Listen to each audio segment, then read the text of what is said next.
So ಅದು ಕೆಲವರಿಗೆ ತುಂಬ ನಡೆಯೋಕ್ಕಾಗಲ್ವಲ್ಲ, ಅಂಥವ್ರಿಗೆ ಹೆಲ್ಪ್ ಆಗುತ್ತೆ ಅದು.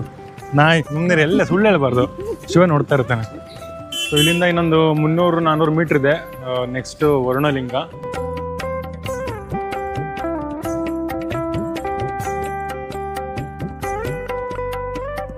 ಸೊ ಇವಾಗ ವರುಣಲಿಂಗ ದರ್ಶನ ಆಯಿತು. ವರುಣಲಿಂಗದಿಂದ ನೆಕ್ಸ್ಟು ವಾಯುಲಿಂಗಕ್ಕೆ ಇಲ್ಲಿಂದ ಮತ್ತೆ 1.7 ಕಿಲೋಮೀಟರ್ಸ್ ಇದೆ.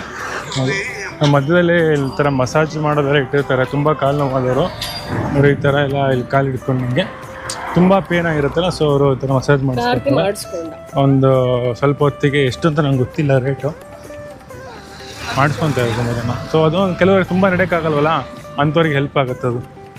ಮುಂದೆ ಎಲ್ಲ ಸುಳ್ಳು ಹೇಳಬಾರ್ದು, ಶಿವ ನೋಡ್ತಾ ಇರ್ತಾನೆ. 20 ರೂಪಾಯಿ ಅಲ್ಲ, ಕೇರಳ ಫಾರ್ 5 ಮಿನಿಟ್ಸ್ 20 rupees ಅಂತೆ.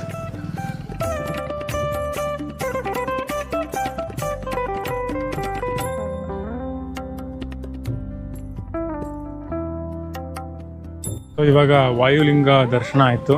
ವಾಯುಲಿಂಗ ದರ್ಶನ ಆದಮೇಲೆ ನೆಕ್ಸ್ಟ್ ಬರೋದು ಕುಬೇರಲಿಂಗ. ಸೊ ಇಲ್ಲಿಂದ 1.6 ಕಿಲೋಮೀಟರ್ ಇದೆ ಕುಬೇರಲಿಂಗ. ಇದು ಚಂದ್ರಲಿಂಗ ಅಂತ ಎಕ್ಸ್ಟ್ರಾ ಗೊತ್ತಿಲ್ಲ ನನಗೆ, ಒಂದು ಎಕ್ಸ್ಟ್ರಾ ಇರ್ಬೇಕು, ಮಧ್ಯದಲ್ಲಿ ಒಂದು ಎಕ್ಸ್ಟ್ರಾ ಬರುತ್ತೆ ಅನ್ಸುತ್ತೆ ಚಂದ್ರಲಿಂಗ ಅಂತ. 8 ಲಿಂಗದಲ್ಲಿ ಇಲ್ಲ ಇದು.